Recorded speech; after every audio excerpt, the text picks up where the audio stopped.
I got the news and saw in the news all of these things happening about this virus from China. I'm obsessed with the biggest public policy failure of my lifetime. Gain of function is a scientific experiment to ask, how much do we need to change the sequence so that it will infect humans? I would feel that I'm a failure. I would feel that I'm letting my parents down. Is there hope? There's always hope, and I don't give up very easily. I'm a very stubborn person.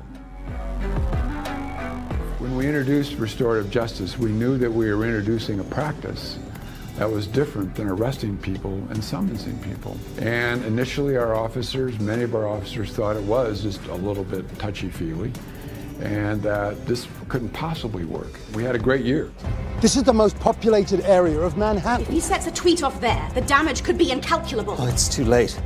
He just misgendered Elliot Page. He's gonna start a bloody war! Bond, you have to get to him before J.K. Rowling retweets him. I was afraid of homeschooling, and the pandemic gave me the push that I needed to just do it. And it's been the greatest decision, and it's been the greatest move. For me, this is in no way a political issue. This is a civil liberties issue. It's not my job to prove that I'm allowed to enact my freedoms. It's the government's job to prove to me why I'm not allowed to have them. I enjoy the life, and the day maybe don't like. But in the middle, I need to dance. I need to smile. I need to talk about what beauty is the life.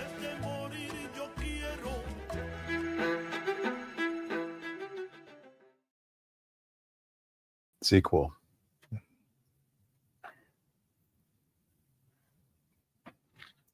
Hey everybody, welcome to the special screening of Off the Grid with Thomas Massie, the director's cut. We've added a lot of new cool stuff. We've added new music. We're going to talk about that stuff in a minute. But before I say anything more, I want to introduce you to Terry Kibbe, who is my special lady friend and also the CEO of Free the People, and my favorite congressman, Thomas Massie. Thomas, we first shot this film in 2017, if you can remember that far ago. Any brief reflections on what's happened since? Well, I remember you coming to my farm with a whole crew and just drinking beer, and I wasn't sure if you were filming anything. And then it was like a year before you even put anything out, so I wasn't sure if your cameras had been on. And you ate a few of my steaks out of the freezer, and I made you pizzas. None of that's on the air, on the film. And so I was pretty sure I'd just been had, that there was no movie production ever planned. But what was it? A year later, the movie came out, and it turned out pretty good. Yeah. It ended up winning a lot of awards at the Anthem Film Festival that year. And I like to joke, but it's not a joke, that our entire production budget for that film was 3 cases of beer and 2 tanks of gas. Yes. Well, the other thing I like to do is go back and watch this movie to see what was going on my farm in 2017. Some of the same cattle are still on my farm.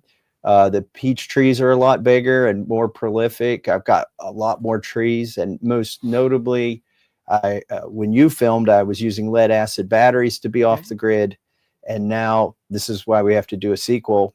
I built my own power wall using a wrecked Model S Tesla, and that sits in the basement.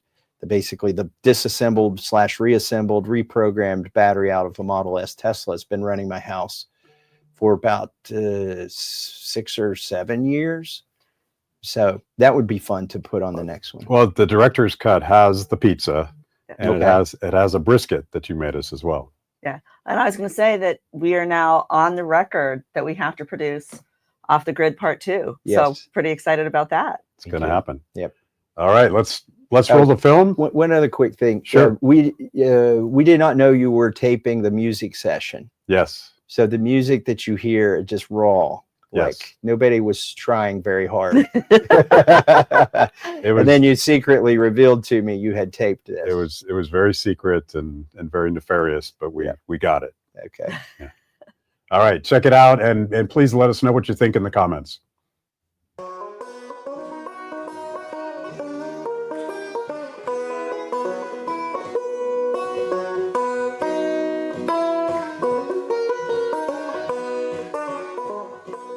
It's been 10 long years since I left my home and the holler where I was born,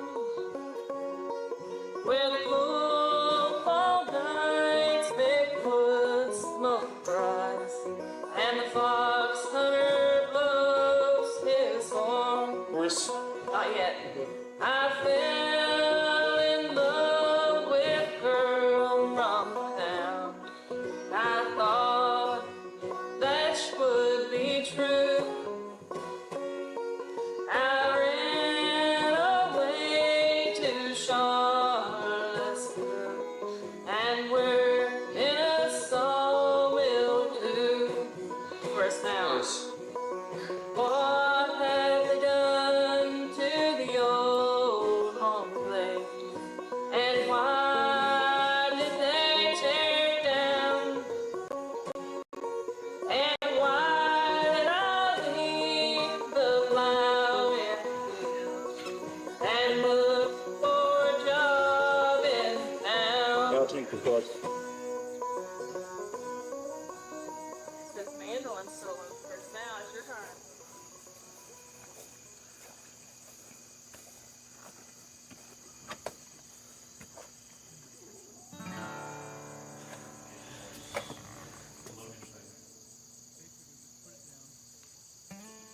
There are a lot of labels floating out there, you know, libertarian-leaning Republican, constitutional conservative, Tea Party. I'll go with any of those labels. I don't really get caught up in labels. Look, I've been called a redneck and a hillbilly and a nerd and a geek. I find those to be terms of endearment now instead of derision. This is the Shire. I mean, look at it. It can't get any more beautiful than this. Here in these hills, these are the people that I grew up with, and the families that I grew up with are the same families my kids are growing up with. And to come back here and have real interaction with people you know, and you know you're gonna know until you die, is very rejuvenating to me. My philosophy is live and let live. And I think it comes from growing up here in Eastern Kentucky, where sort of the motto is, you don't worry about what somebody's doing in their holler if they don't worry about what you're doing in your holler. And that comes from the people who settled these hills. They learned to be self-sufficient, and they learned not to poke their nose in their neighbor's business.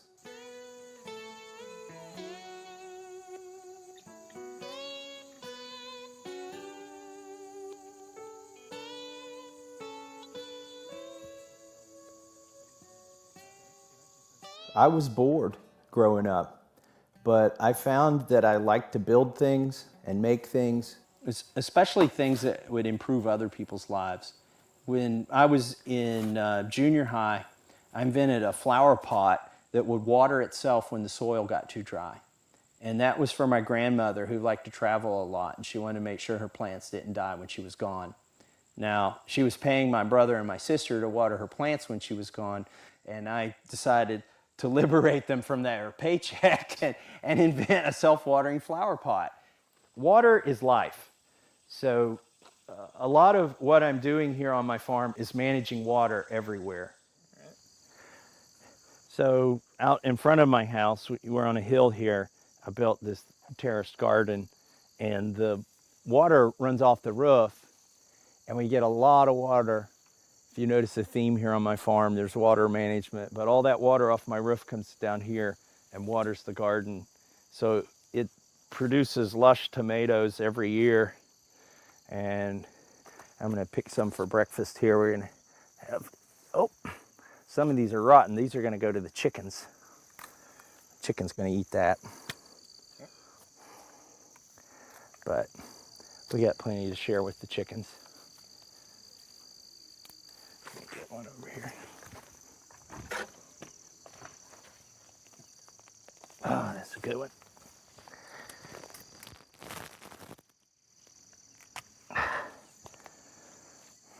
That's going to be yummy on a BLT.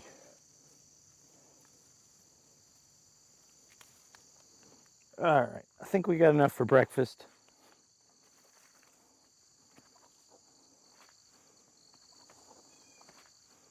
We don't compost because basically everything we produce, the chickens or the dogs will eat. So we don't really have to compost things. Looks like we got 2 eggs. Oh, that one's still warm. So there's a couple levels of farming. You can buy the offspring after they're hatched or born, but really the next level is when you start breeding your own stock. These chicks were raised right on the nest with the mother, and the benefit of that is we never have to bring them inside and put a heat lamp on them or feed them. They've never been fed little chickie food. They just come out here and eat whatever their mama's eating, which today happens to be tomatoes and bugs.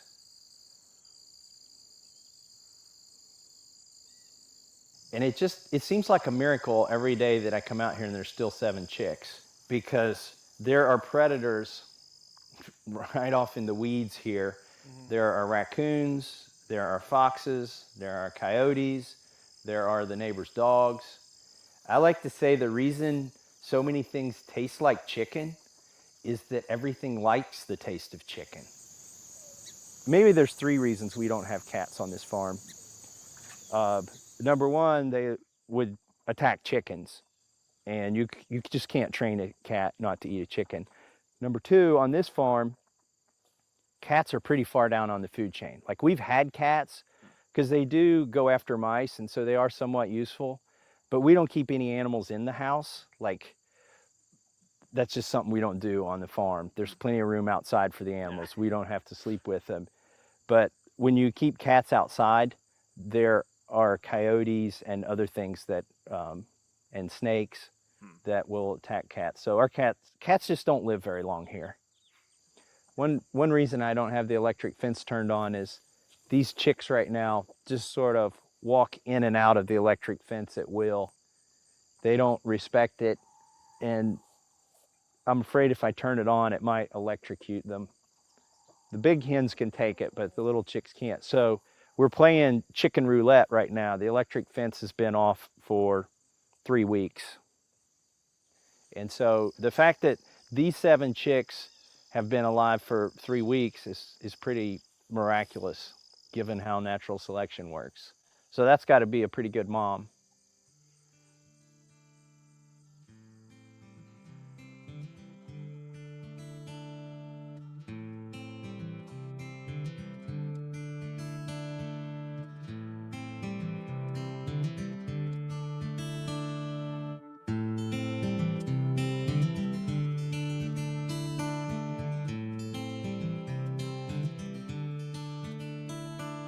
My goal, my dream was to go to MIT. I'd never even visited the campus. I read about this place called MIT.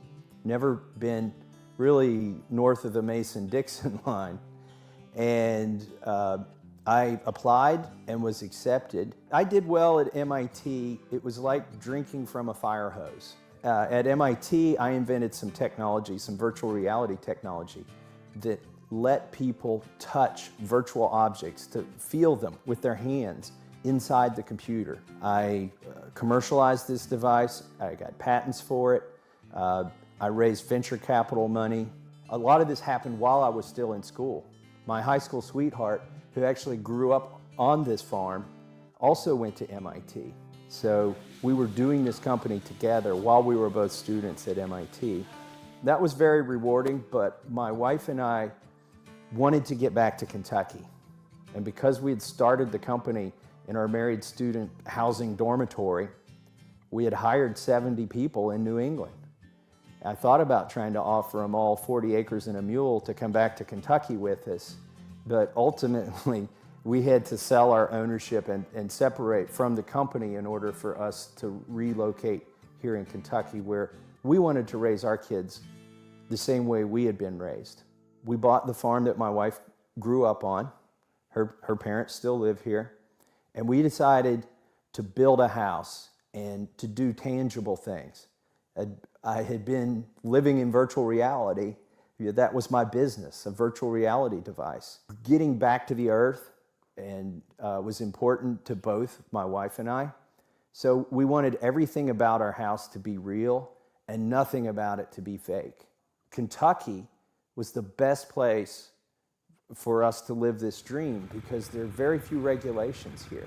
Let me kick it off. Okay, kick it off.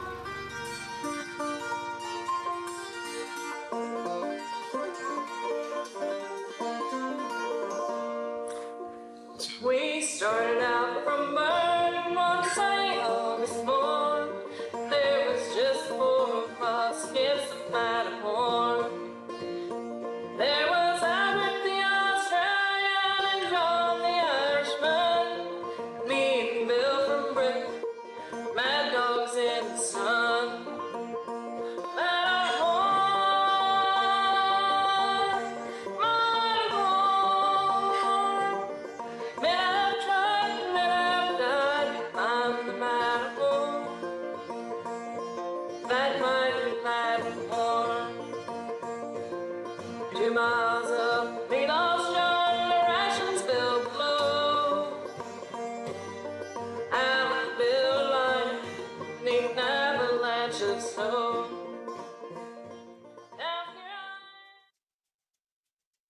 I came back here just to blend in. I didn't want to be the nail sticking up. Shortly after coming back here and starting to build our house with everything real, the local government decided they wanted to start passing more laws and restricting what you could do with your land. I thought, well, I can just ignore that and just go on with my life.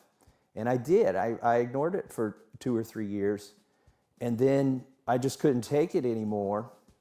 And I wrote a letter to the editor to air my grievances with the local government. They were going to raise our taxes that day, and we stopped it from happening. So this is my Wallapini. I saw this idea on Facebook, on the internet, and I thought, hey, I could build one of those. It's basically an underground greenhouse. So we are right here below the dirt. The roof is 2 layers of plastic, and I can grow vegetables in here in the middle of the winter because the earth keeps the greenhouse warm all year round, and plants never freeze. In fact, I kept a tomato plant alive in here for 2 years, and it produced tomatoes.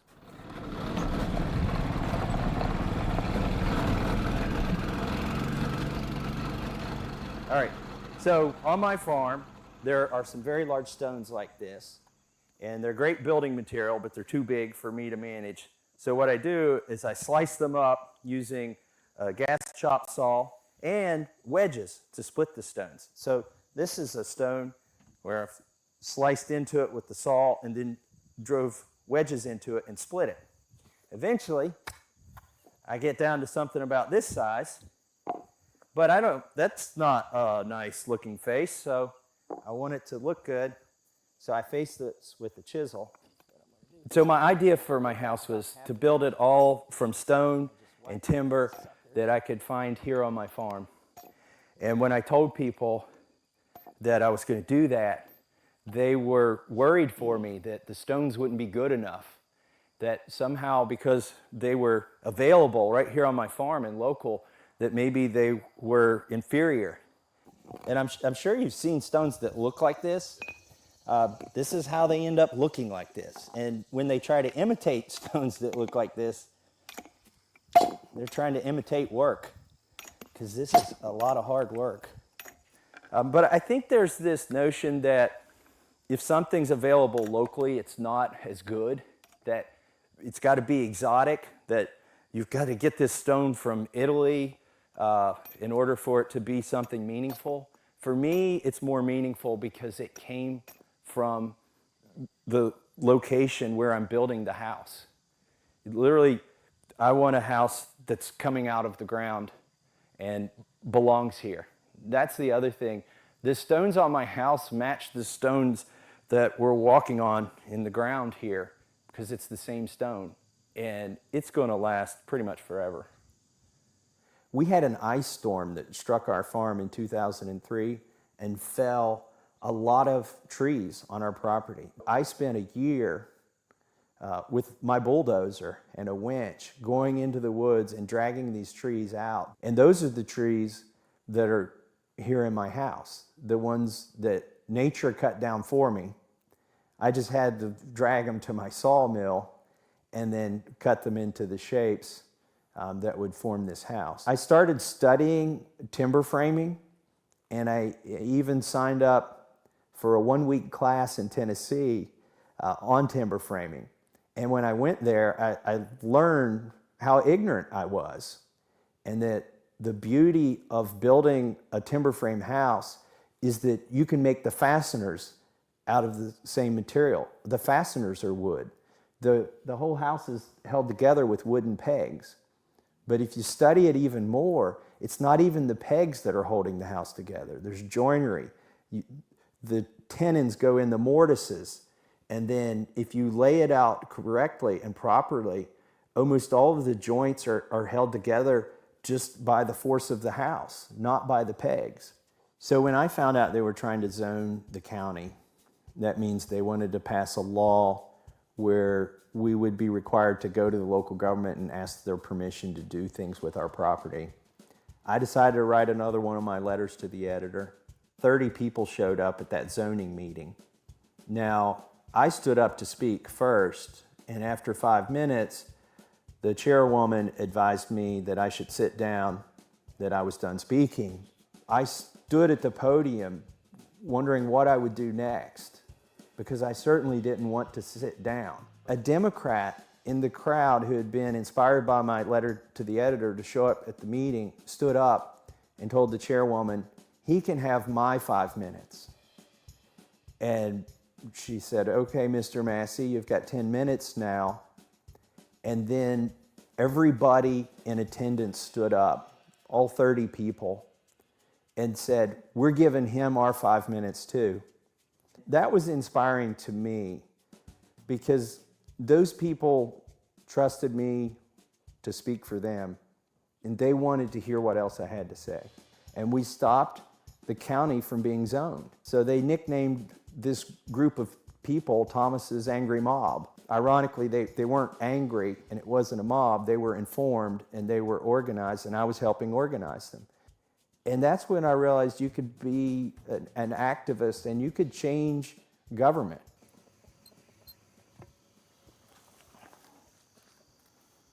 It's 88 PSI. We have a pond that's 200 feet in elevation above the house. It's back here in the woods, and it's at the head of that holler about 1/3 of a mile away. You know, when I visited Monticello, I noticed that they had 10 roofs over everything, and they were trying to catch every drop of water that hit their roofs and then reuse it. But I also noticed the next hill over from Monticello was much taller than Monticello. Thomas Jefferson could have built a pond on top of that other hill and used gravity to feed it right there to Monticello, and he could have had all the water he wanted at a water pressure that would have just been incredible. But the problem was they didn't have plastic pipe. I ran 2-inch pipe right here from that pond down to here, and you get like 0.4 psi per foot of elevation. So I have 88 psi of water, and there's almost 500,000 gallons of water in the pond. And as I use it, whenever it rains, it fills back up. So it'll last for maybe 500 years, you know, if you keep the trees off the dam.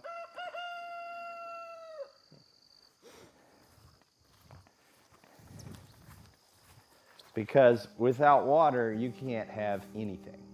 Water is life.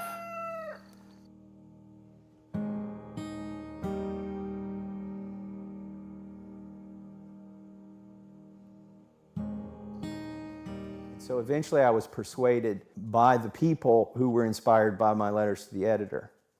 And I ran for this position called County Judge Executive. You have to judge which roads need paved first, which wooden bridges need to be concrete bridges, which dogs need to be caught and which dogs don't need to be caught because the dog catcher worked for me, who would operate the trash routes.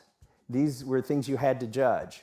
It's not government from 30,000 feet like it is in Washington, D.C.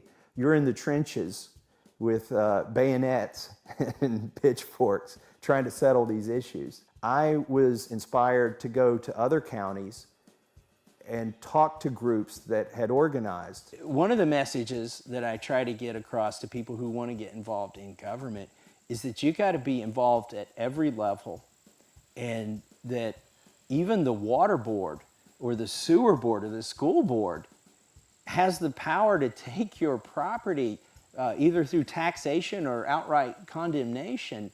And that's a very powerful thing. And so you need to either run for that office or be very concerned about who takes that position. I was building a base that would ultimately persuade me to run for this congressional seat. And that's what happened. Is our congressman announced his retirement, and these people that I had gone to and spoke to, because they cared and I cared, they got me elected to Congress. It's my great pleasure to recognize and yield to the new member of the Kentucky delegation, Thomas Massie.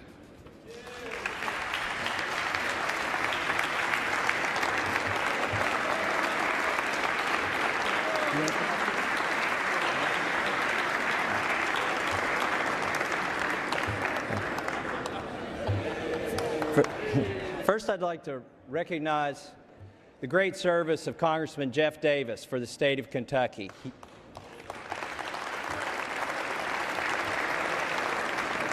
He served us well, and those are some very big shoes to fill.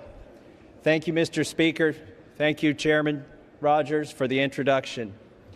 Tonight, I have in the gallery my family. My grandmother is here, my mother is here, and my 4 children, but most of all, my wife Rhonda is here.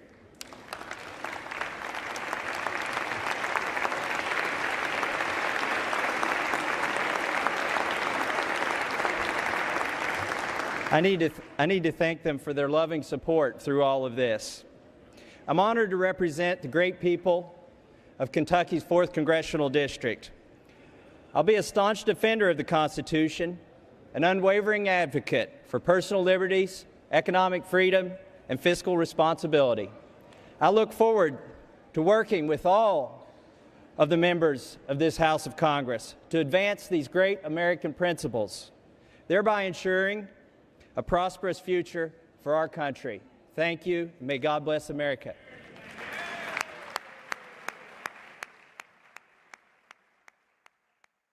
And now I'm in Congress, so I tell people my life, my career started out in virtual reality, then I came back to the farm, and now I'm back in virtual reality in Washington, D.C.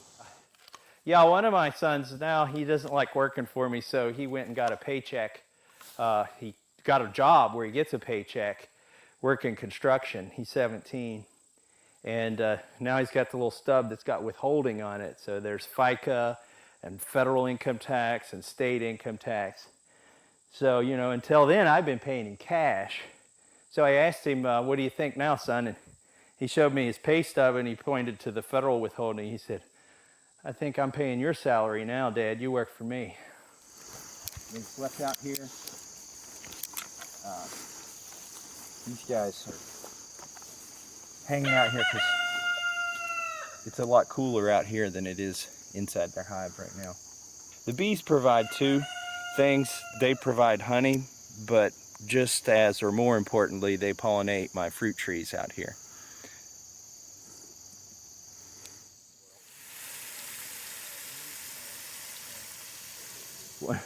One of the things I regret about my orchard is I didn't label the trees. Like, I thought I would always remember what tree I had planted where.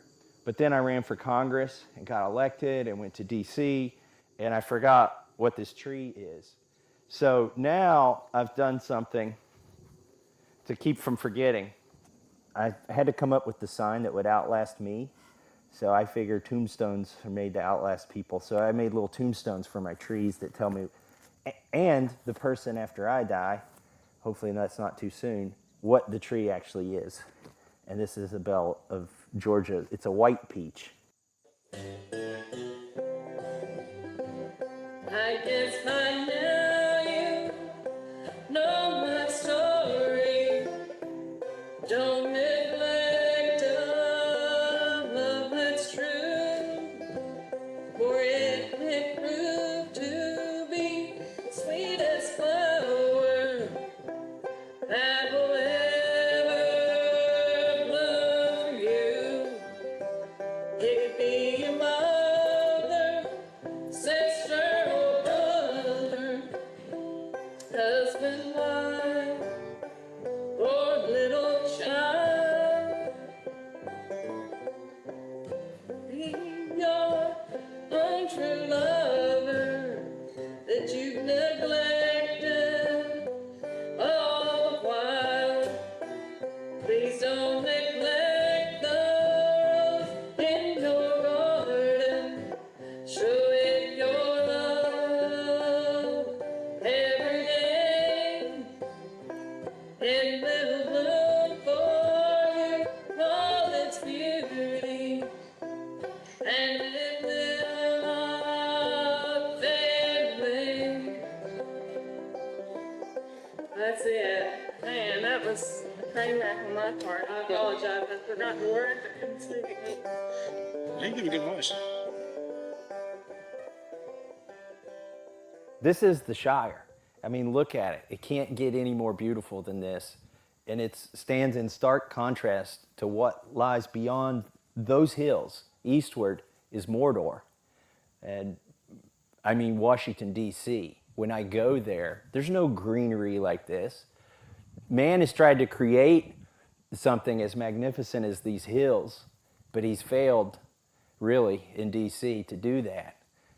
There's a lot of glitz and glamour in Washington, and I think it's built that way to impress people, to try to convince people something important is going on there.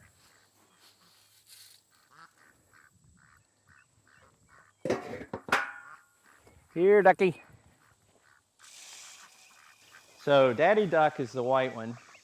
He's a, oh, they don't like me interrupting their food. The white one is the daddy duck. The black one is the mama duck. He's a meat duck. He's a Pekin duck. And this is a Cayuga duck. And she lays eggs. And my goal was to cross the meat duck with the egg layer so that the offspring would be sort of a dual purpose duck. So that solar panel powers this. Now, I can plug a fence charger into my house. Anything that's running off electricity on the top of this hill is running off solar power, whether it's got its own little solar panel or whether it's running from my house. I learned you don't touch the metal bucket and the duck fence at the same time because you might mispronounce duck.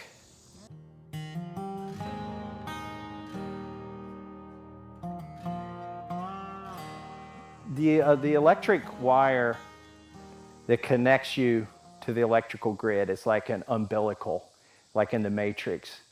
And the government has a lot of control over your life through that one little wire. If you refuse to comply with one of their regulations, the first thing they do is to cut that wire. And typically the first thing you would then do is cry uncle, because try going without electricity for a day or two once you've gotten used to it. One thing that's become apparent to me now that I've been in Washington, D.C., and after having been in the private sector and also every weekend coming back to my farm, is that the folks in Washington, D.C. have no business trying to make decisions about what's most efficient for people back on their farms or back in their businesses.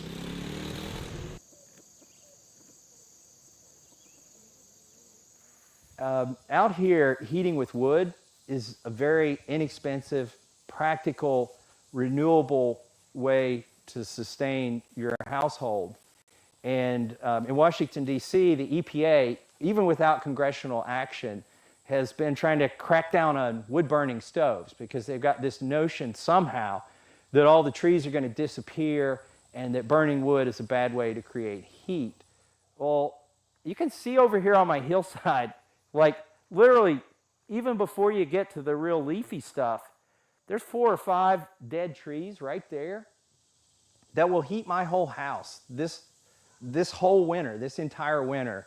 The 4 trees that you can see will provide all the heat that I need. Now, if I don't go cut down those dead trees and burn them in my wood gasifying boiler, they're going to fall down and termites are going to work on them. And instead of producing CO2, now they're going to produce methane, which the environmentalists say is 43 times as worse in terms of a greenhouse gas than carbon dioxide.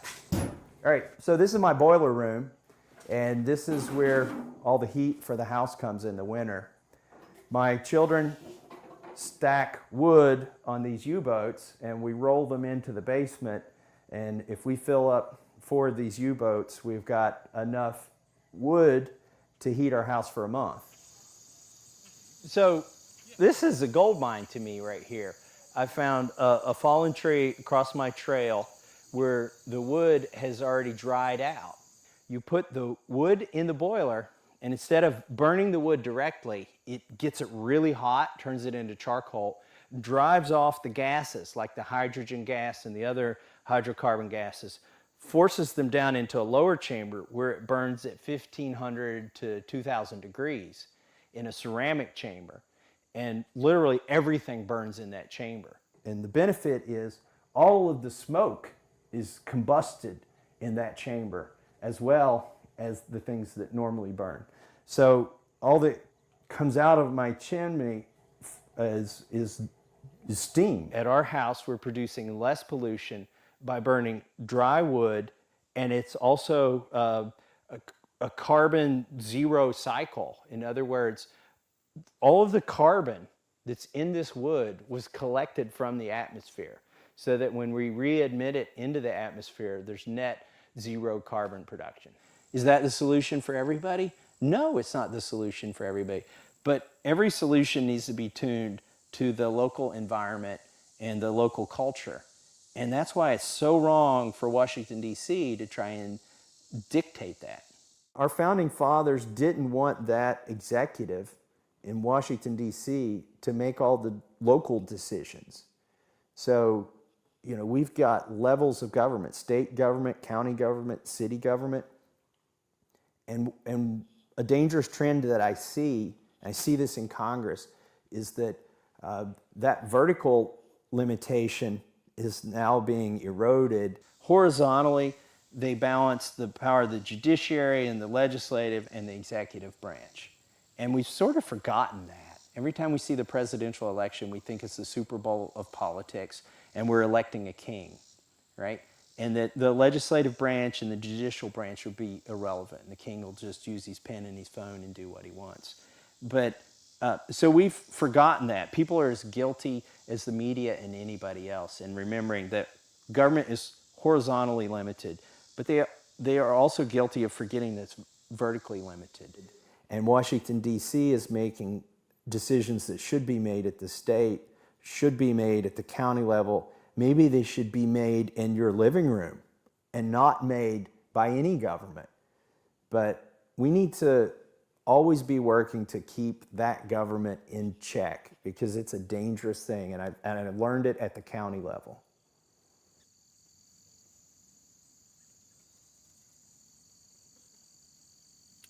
So my cattle are on the other side of the creek there in the distance, and we're going to move them over here because the grass has had time to recover here and it's grown tall enough for them to eat. Some people say that cattle are bad for the environment and that you shouldn't eat beef because more productive things could be done with the land. And those people really have never seen a farm in Appalachia, because look at this field right here, this terrain. Most sane people would not drive a lawnmower on it. It's a hill, right? You can't grow any kind of crop here effectively.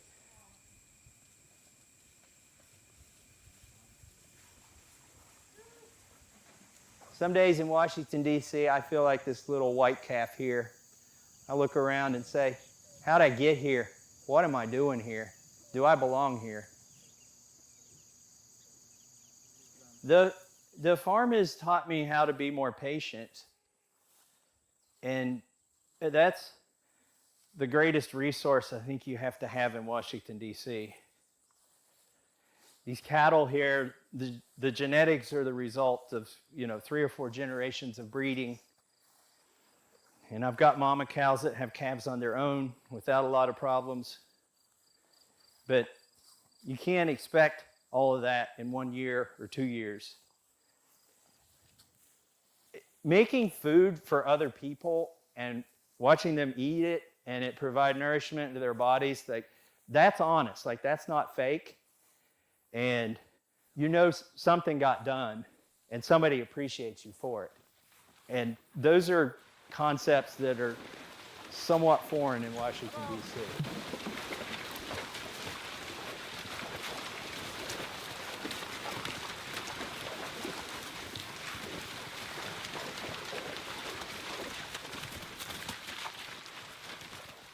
I mean, if you think about it, nothing is produced in Washington, D.C. There's nothing manufactured. There's no food grown.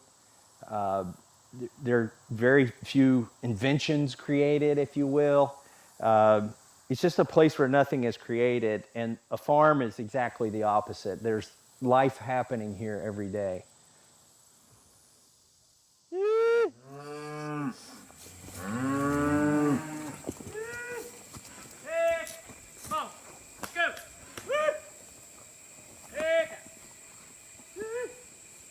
I've found out that I can get more money for my animals if I keep feeding them grass, get the calves to an older age, and then sell that beef directly to consumers. Now, there are government barriers to that, as you can imagine. And the big players in the beef industry don't want any of those barriers removed. So the USDA rules require you to employ a USDA inspector in your facility full-time if you want to have the USDA certification. And there's a butcher house 3 miles from here, 3 miles from my house, that does a fantastic job on these animals. And as long as I sell you a share of this animal before I take it to that butcher shop, it's all legal and you can have the meat after it's butchered. But I can't sell you less than a quarter of the animal. And it's healthy, and the U.S. government has no problem with that. But if I try to sell you a steak, and we don't pretend at least that you own this animal before I butcher it, I go to jail. And the big guys like that, because you can imagine how hard it is if I come up to you and say, would you like to buy some of my beef? And you say, yes, I'm having a cookout this weekend. And I say, great, the smallest order is 300 pounds. But you can go to the supermarket and buy one steak because that has the imprimatur of the USDA, because that facility employed a USDA person and kept them at their facility when they were butchering. So the net result of that regulation is instead of going 3 miles from my house, I have to go 150 miles from my house to a facility that has a USDA inspector, which raises the price and the effort. And then I've got to come 150 miles back with frozen beef without letting it thaw, and then distribute frozen beef to consumers. It's a very difficult proposition. Democrats and liberals want the ability to buy locally and consume healthy food, and they're starting to wake up and realize that the healthiest food comes from your neighbor where there's accountability. It doesn't come from some centralized industrial food production system that's corporate. And this is what we're going to be eating, beef brisket. You cook this low and slow.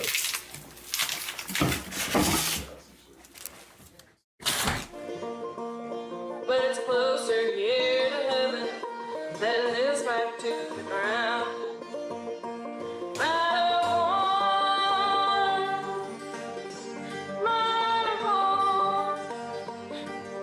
Man, I've tried, man, I've done. I'm Matterhorn. That mighty Matterhorn. Take a break, baby.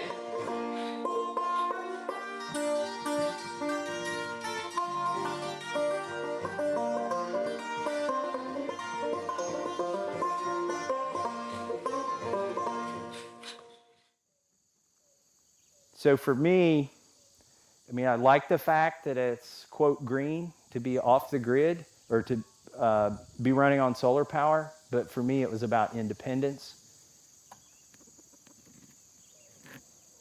Sunlight hits the panels. Panels produce DC electricity. These devices take that DC electricity, step it down, and charge the batteries. Now we've got DC power, but we need AC power to run common everyday appliances in the house. That's what these puppies do. These are inverters. They take 48 volts from the batteries and produce 120 volts AC, alternating current, the kind like your blender wants to use or your air conditioner. And that's what these components do. The thing that's going to be the next breakthrough in energy production is actually energy storage. The world doesn't need a better solar panel. The world doesn't need a better windmill. The world needs a better battery. So next to the big Tesla, we've got the little Tesla here. This is an electric go-kart that my son built.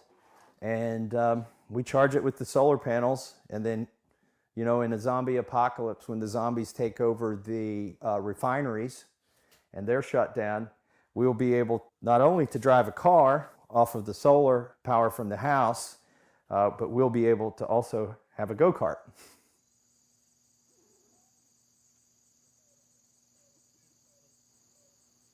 When I started farming this property, I thought about my mission statement.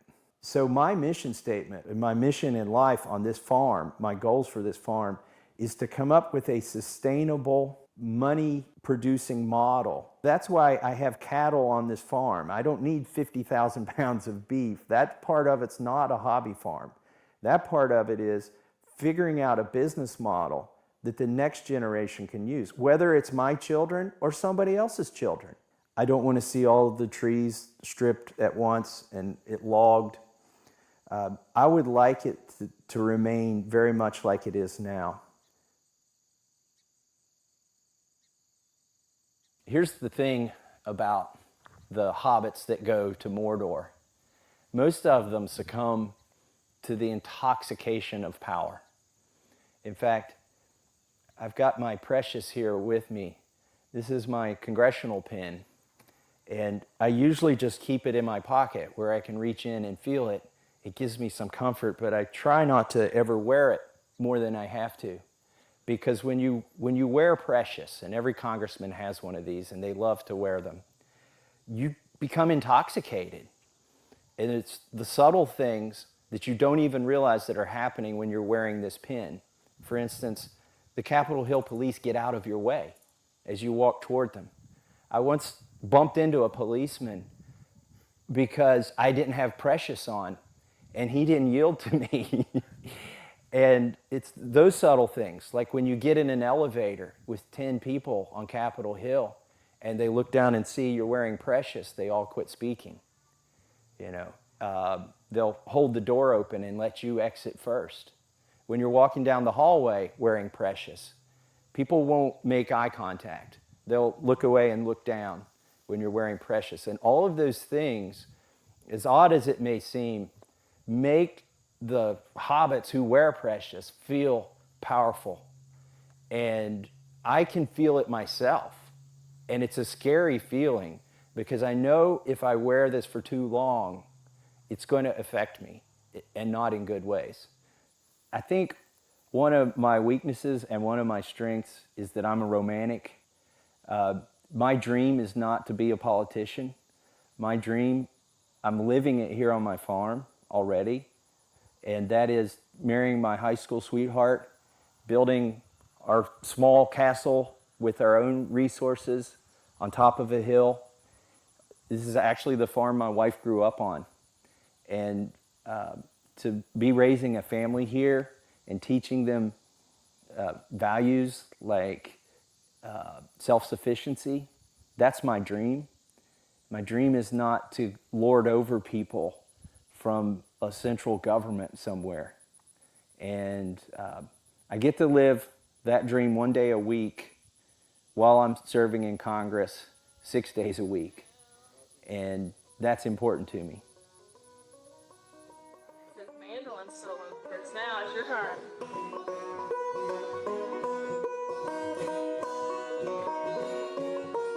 You have to know the notes on first. It's hard. It's hard, Mark.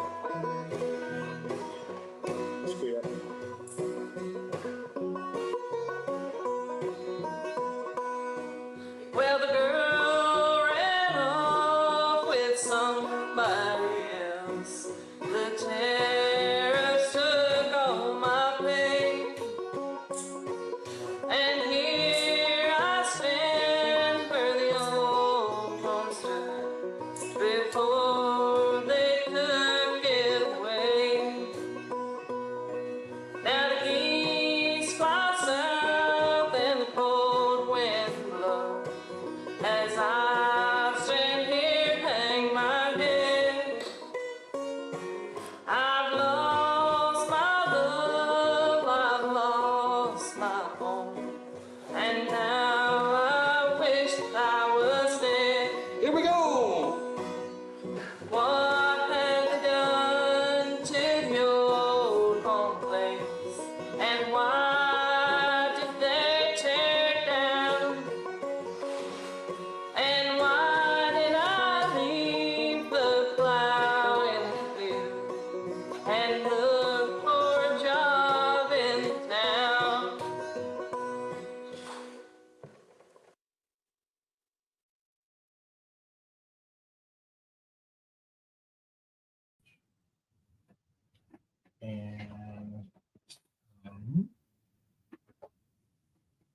Okay, welcome back, everybody. Thank you for watching. We were joking earlier about the low budget ramshackle process that we created the first version of this movie. But if you've seen that version and you've seen this version, you'll see that we've upgraded it in many ways. That there's actually color correction and the beautiful music from Rhonda Massey.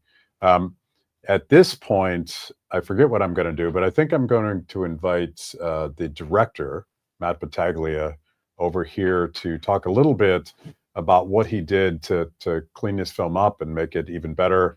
And then we're going to do questions with Terry asking and Congressman Massey answering, and bring him on. Or evading. Or not. He's a politician, so expect political answers. You know how that goes. Questions are just suggested topics of conversation. Yes. Let's be honest. So if you haven't put your question in the feed, go ahead and we will get to them in a minute or Go two. on. It'll be quick. We put this film out 8 years ago, and in that time, Free the People, I think, as an organization and as a group, has grown, and in that, our abilities have expanded. And I think that as many of you know, as I think Congressman Massie said in the opening, but like Off the Grid was really what I think put Free the People on the map in a lot of ways. And our team has grown, changed, learned a lot more. And so I think we felt it was finally time to take a look at this doc. We recolored it thanks to Matt Antonucci, who joined our team. I found some footage that didn't quite make the earlier cut. We've also learned a lot of things, and it was nice to reflect and revisit this time period. It felt very nostalgic and a lot more hopeful. And so I'm just happy that people are able to watch it again, see it in beautiful color. Can you tell us some of the things that didn't make the first or the second cut? Yeah, so there was one thing that didn't make the second cut that I really wanted to work in, and actually it might be a fun thing for you to talk about, but we had you talking about hacking at MIT. It was a very long story, and I just couldn't make it work. And I thought that was fun. And there was a whole piece about the hacking code of ethics, which you said was almost like the initial libertarian sort of code. That was an interesting thing. We had a piece about chanterelle mushrooms where we went foraging for them. And having now seen them in supermarkets and how much they cost, I now you can didn't realize at the time how lucky I was. You were looking at hundreds of dollars of chanterelles on the ground. Thousands lying there. But again, it felt a little superfluous and self-indulgent. And the guns. The guns, I thought, was a little bit aggressive for the rest of the picture. But the guns were cool. We do have footage of it, and I think we released at the time a video. There was some 2A thing going on at the time, and I believe we released a video on CRTV where we were shooting guns and stuff. That was the first time you had some fun guns. Yeah, before the boating accident. I'll leave it at that. I will leave it at. There were some fun guns. Pew, pew, pew. Yeah, it was cool to revisit it, and I hope that. I think the biggest addition, obviously, was adding all the songs that we surreptitiously recorded, and I think that adds a lot to the picture. And I was able to find some moments with you and your family that I peppered in throughout that I thought, again, for like a time capsule, because that's what I was looking at it now. This was just a very specific moment in time, and I think since then you're. I don't think I'm out of turn saying that your star has grown since then. Like you're much. You're on the national stage in a much bigger way. People, thanks to your movie. I definitely tell people. I say, I know him. I do want to thank you all for secretly recording Rhonda and I playing music, because when she passed away, I had a lot of pictures, but it was hard to remember her voice. Yeah. So when you sent me the tapes that you had surreptitiously? Yes, surreptitiously. Serendipitously. I know. Yes, serendipitously is all as well. Recorded. It was that was very nice. Yeah, it was. That was. Yeah, it was. I'm glad that we were able to do that. I'm glad that we had it, and I think story. We hid a lav mic in the flowers. Yeah, well, because Rhonda was very camera shy. Yeah. And she actually also was not feeling well there. Yeah. Her voice wasn't as strong, and she wasn't playing the guitar herself, which she normally does when she sings. She was just singing. Yeah, she didn't play. Yeah. Yeah. You guys, we had. She was able to play mandolin or bass or guitar. We played a lot of music together. And when I ran for county judge executive, one of the things we did to campaign is we would go do like jam sessions at little country stores and restaurants, and we would invite people. And the trick was we were never that good, but somebody decent would show up, and then we would play solo. Solo, they couldn't hear us. And that got me elected as county judge executive. But also, when you play music with people, that's a bond. Like they may, I mean, I'm pretty sure Democrats voted with me after we played music together. Yeah. You know, because you're like, well, he's not an asshole. He's jamming. What's wrong? Yeah, exactly. So, but anyways, yeah, Rhonda and I joked, like she had a lot better timing than me. I played the banjo. And so, but for one Christmas as a joke, I bought her a metronome. Didn't go over well. As if she was the problem with the timing. Well, it was so cool because you got, I think you got the talent and we kind of goaded you guys into playing. And Logan, who's doing sound for the stream, was there, and Logan can play, and Josh, who's with us as well, he can play. So they both had musical ability, and so we did sort of, and there was one thing where we were heads up enough to be like, I'm hiding lavs all over the place. This should be part of Off the Grid Part 2. Yeah. It's gonna be a bit of a jam session, right? Yeah. It was the coolest. It was still remains one of, I think, the things that I'm very most proud of having a part in making. And I think that it's great that it's only helped to build, I think, your ability. You're the one of the few guys that I think is actually a trustworthy person in the Mordor. So we need to keep you around. No, it's helped a lot, not just me personally, but I think to get people to start thinking about, I mean, this was before Maha, right? Yeah. And here we are raising beef sustainably, foraging for mushrooms, and we had chickens, and this was before all of that. We started mixing with politics. Right. Well, sorry. Last year, actually about a year ago next week, the New York Times did that big feature piece on you that was based mostly on this documentary, because you were smart enough to not want to talk to the reporter, which is always wise when it's the New York Times. But they ended up, it was a beautiful piece about you, and it talked about this, and you really were at the forefront of the Maha movement without even knowing it. And I mean, this will be hard for you to believe, but sometimes you'll have like a group of lobbyists. No. And one of them tells me off to the side, "Hey, I watched your Off the Grid. That's the best thing ever." So I think we're converting, some of the swamp folks. So we're even humanizing lobbyists. Yes, I know. I said you wouldn't believe it. I'd have to see it to believe it. Yeah. All right, we're going to switch, Matt. We're going to switch, but thank you. Okay, thanks. Good job. All right, so we're talking about, the changes that we made in the film, and there's so many people asking questions about, what's next, both on the farm and for Off the Grid Part 2. So can you tell us about some of the new things you've been doing and what we need to capture next time we're around? Oh, yeah. So, I mean, one of the things I like about this movie is it was so many years ago, and I don't document a lot of things on my farm. I just solve problems as they come up. So it's a snapshot in time. I'll freeze the frame and try to see how big that tree was at that time, because now it's a huge tree. Oh, wow. So anyways, one of the things that's changed a lot on my farm is the orchard. I've got over 50 trees now that are producing fruit, and I have 15 varieties of peach trees, and they each get ripe a different week.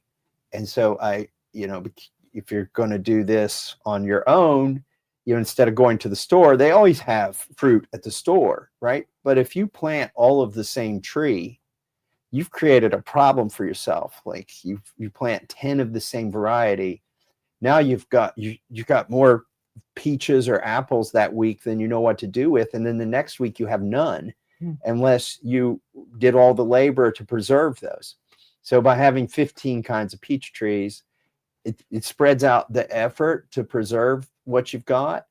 And it also, you've got fresh fruit now I have fresh peaches from June to September. So I'm hearing that we're going to be having peach cobbler when we come to film. Peach cobbler, peach margaritas, peach hot pepper jelly, yes, please, Yeah, to all I of the know. above. I'm like Bubba Gump here.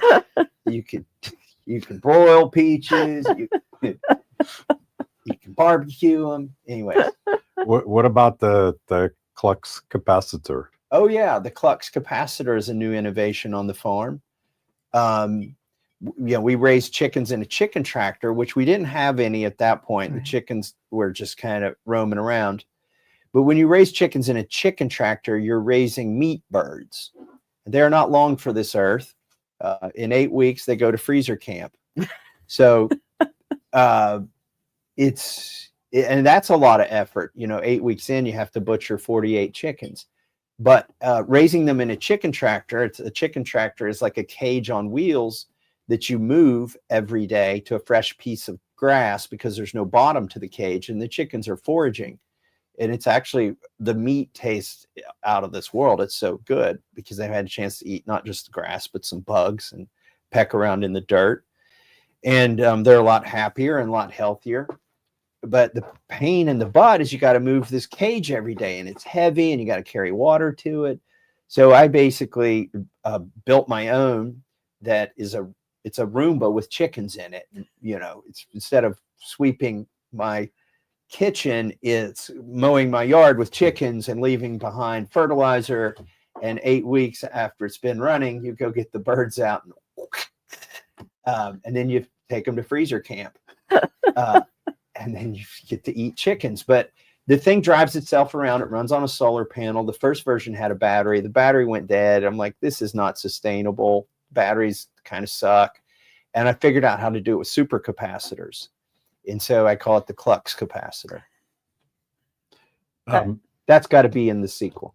Okay. So I don't want to reveal all of the ideas that we've been kicking around about Off the Grid Part 2. But it just dawns on me now, and you said this earlier, that you were Maha before Maha was a thing. And it strikes me that much of this philosophy that you're talking about is now mainstream. This is part of what that entire movement is hungering for. That has to be part of Part 2. Oh, yeah, I think so. And by the way, there were people before me, obviously. They were called hippies. Yeah. And, or just homesteaders. Or lunatic farmers. Farmers, like Joel Salatin. Yeah. Yeah. So, but I tuned in pretty early to that. When I basically, my background in the movie, as we talk about, was I grew up in this area of Kentucky, in the hills, the foothills of Appalachia. And I wanted to do something. I wanted to get out of there. And so I went and I started a company. I was in tech. But when I came back, we moved back. That's Rhonda's farm, her parents' farm. And I started looking at, well, let's do organic. And then I realized, no, that's been corporatized. And so I recognized, I started digging into this, that sustainability and regeneration and these other things mattered a lot more than some USDA approved label. We were just in Italy and at a vineyard, and they do sustainable farming there for their wines, but they don't do any of the certifications because it costs too much money. Yeah, So- I mean, that's what I discovered is their rules are kind of arbitrary and don't guarantee a better product or a cleaner product just because it's organic. Yeah, it's a possible shakedown. Maybe. It's possible. Maybe. All right, so What we're do they going call to it, go limited hangout or something? We're going to go down into the weeds. Carrie Welsh asks, did you ever fix the Tesla door handle or still use the telematic rope? Yeah. Yeah, the Tesla car, the Model S, I have serial number like 3400. I've owned it for over 12 years. Or about 12 years. And the retractable door handles, they hadn't figured out how to make those. Now you can go buy a retractable door handle on eBay, but it was such an early model Tesla that they're like carving them by hand, these door handles, right? Like to make things work. So the OEM replacement parts don't work on these really early models.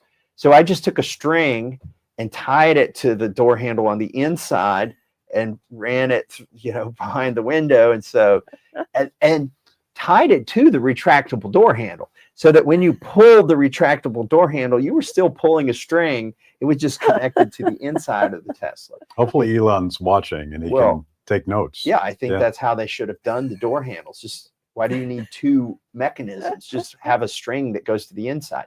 I did get it fixed. Okay. I did buy, you know, the one I had to have, like an early prototype alpha version of the door handle. I found one. All right, we'll stick with Tesla for a moment. Considering working the homestead is so labor intensive, cutting firewood, etc., would you consider making use of Tesla bots to help you in the future? Yes. And there's an invention I want to make. Remind me of the Death Star.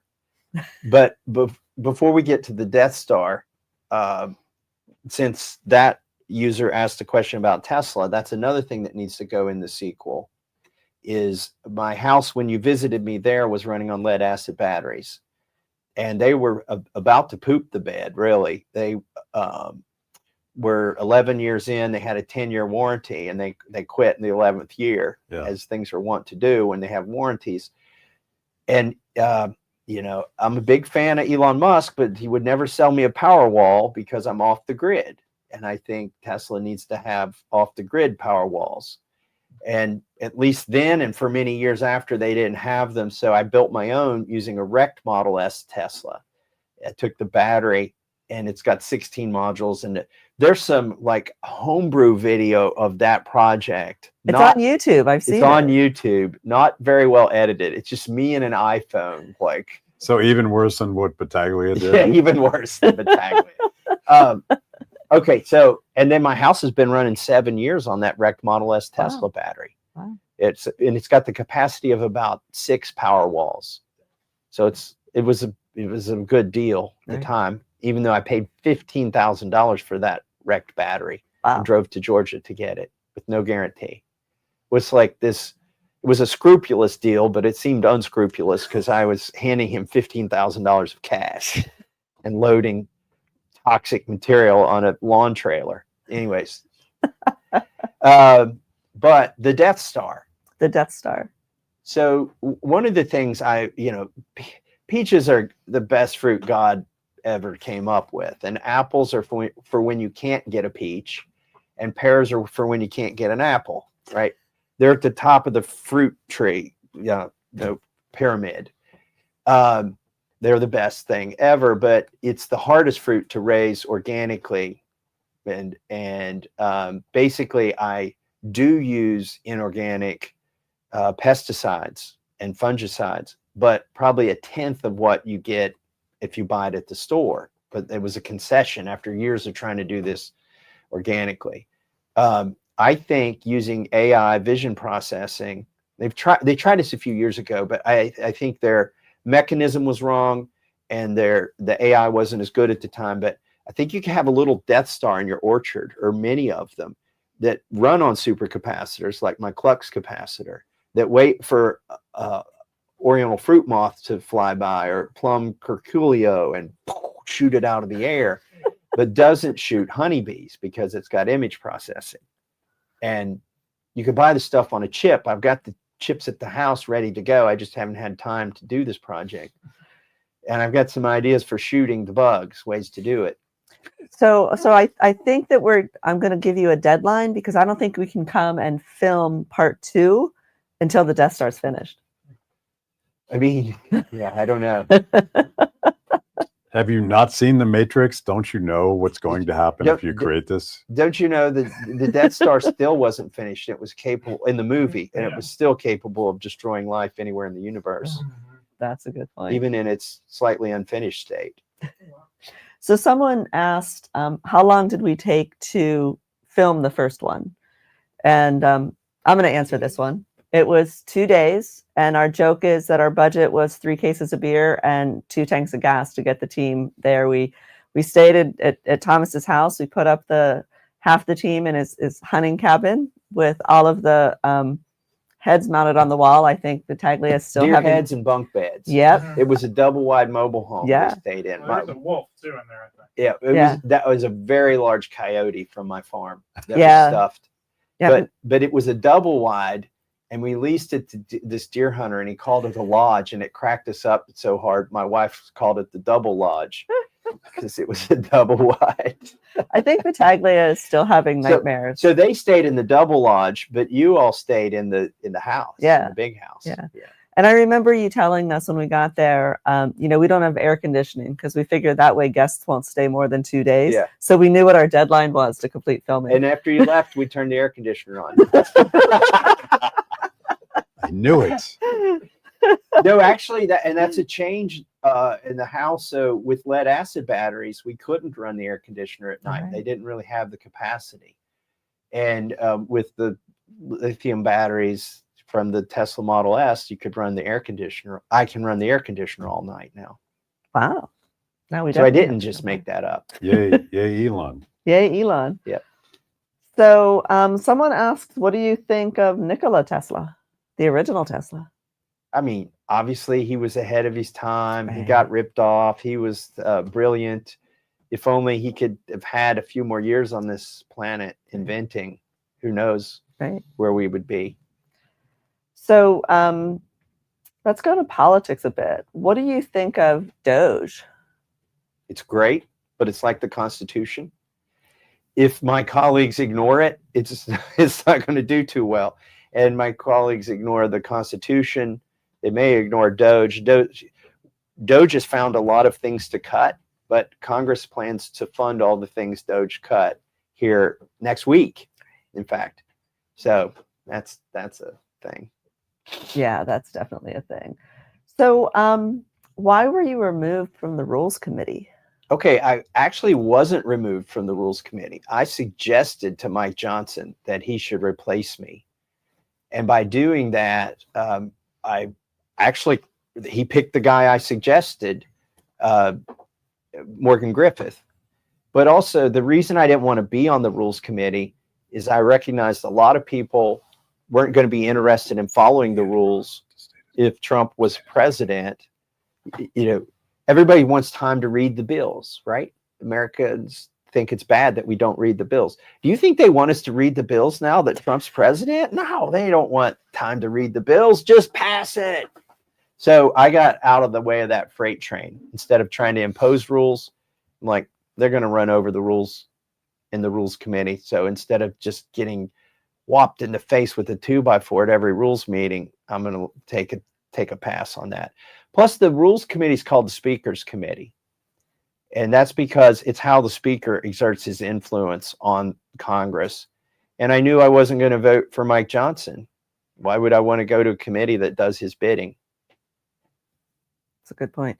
So, Matt, you have a question that you just saw pop up. Yeah, so you had Ross Ulbricht at the State of the Union last night. Yeah. How's he doing? He's doing well. We went out to eat before that, and just watching him eat and enjoy it. We got a buffet, and he was trying like everything on the buffet. And he's like, I'm still getting used to freedom food. Yeah. And so just hanging out with somebody who's been in prison for like a decade is and recently released is just an eye opener. I think it took a toll on his body. Mentally, he's in a great place. Yeah. And I thought he would, he did thank me for all of my efforts to help him. He was asking just to have his sentence commuted, but Trump gave him a full pardon, which is great. But I thought, I kind of figured he would thank me for my efforts in that regard. But what he also thanked me for was just keeping his mental spirits alive in prison, to know that there was somebody who cared, that he hadn't been put in a cage and forgotten about. And so he said that was a big deal, just to know that there was a congressman who would tweet occasionally, hadn't forgotten about him. I'm fairly certain that you were the first person to come out and say... The first congressman. Yes. Yeah. Not the first person, the first congressman, which I guess congresspersons are people too, but... But it was a big deal. Debatable. I mean, it's not the first time you've stuck your neck out, but you stuck your neck out because you looked at the case and said there was something wrong. Yeah. And it's, I mean, you see this a lot of times, but it was also, you know, a lot of people have a story and they want you to get involved. And if you get involved in this one, why aren't you involved in that one? But this looked like a violation of the 8th Amendment to the Constitution. And it was a federal prosecution. So it's a federal prosecution, not state. And I think they violated the Constitution. The 8th Amendment is cruel and unusual punishment. And 2 life sentences plus 40 years for running a website, I think, is over the top. And people say, well, he allowed crime to occur on his website. Well, those people who committed those crimes were convicted. Some of them went to jail, and they were all free. Like, if the crimes were so heinous, why are the people who perpetrated them free, but the guy who may have facilitated them with a website is not? And then also, I mean, Citibank allows people to do crime, right? Like, they don't know it. I'm not saying they're enabling it. I mean, they are enabling it. I'm not saying they're intentionally doing it. And so, anyways. Yeah, I mean, under the rationale that he was convicted for, I mean, people run scams on Facebook Marketplace all the time. Yeah. Right? I mean, there's just no way. It's absurd. Facebook is one of the worst. Yeah. I had to call their lobbyist into my office, and it was what happened was there was somebody impersonating me as a congressman, and they would contact people and say they had some death or disability benefit that was bound up. You know, I was, their congressman was telling them, I found some money that you are owed. And these would be vulnerable people if it was death or disability benefit. And then they would get them on the phone using the Facebook phone thing, you know, not a full Facebook account. Anyways, using my picture, and they were taking money from people. Wow. And I asked Facebook to stop it. And they're like, well, go tell the grandma who told you this is happening to her to get the entire URL, like starting with http:// and then, like, 5,000 hexadecimal numbers with slashes, / /. And I'm like, if the grandma knew what a URL was, she wouldn't be scammed this way. And they said, we have no way of knowing where that account is. Like, we can't find the imposter account. And I'm like, I'm not going to tell you what I told them, but it's a beep, beep, beep line. You are beep, beep, beeping line. And you are doing this. You are enabling crime, and you know it. And you're acting like you don't know how to stop it. That way, you won't be liable for it when it does happen. You're acting like you don't know how to find these impersonators. It's a reverse image search. Right. Like, that's like a sophomore level computer science project now at college. All right, I'm going to ask one more question from the folks out there.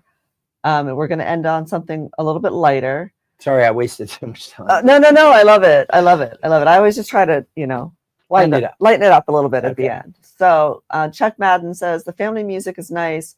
Who do you listen to when you have extra time? Oh, well, I mean, there's some bands that exist now that I like. There's a Mama Said string band in Kentucky that's awesome. Okay.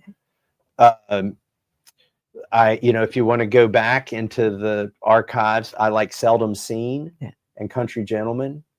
They were kind of in their time, they were sort of contemporary bluegrass. Now it still seems kind of old timey bluegrass from here. But those are some of my favorites. Tyler Childers. Oh, he's awesome. Yeah. Like, even though I think he's a liberal, still plays good music. And so, like, it happens. Yeah. Yeah. So that would be the stuff that I listen to. So Tucker Carlson goes to Billy Strings concerts. Have you ever gone? Nope, never gone. Nope. I just like sitting around with friends and playing music, though. There's one thing, some people just like sit for years and try to learn songs, but it's a lot easier and funner to play music with other people. And so I would rather sit down and play music poorly with other people than to listen to really excellent music at a concert.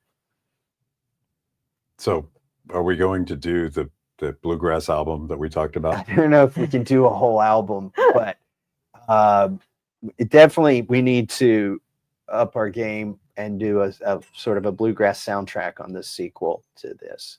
We can do that. Yeah. Well, thank you, Thomas. Thank you, everyone that has tuned in and joined us. We've had a great showing tonight. After this live stream is over, you can watch this film and tell your friends that haven't seen it. It'll be on all of our channels, on YouTube, here on X, on Facebook. Anywhere you watch stuff, you can see this as well. And if you have some extra questions that haven't been answered, go to my X feed, or actually I posted this thing on X, and you'll see I've posted a reply there. You can put some comments there, and I'll look through them and see if I can answer them. Yeah, we had a ton of questions that we just didn't have time to get to. So yeah. Great. Right. Thank you, Thomas. Thank you. Thanks, guys. Thanks very much.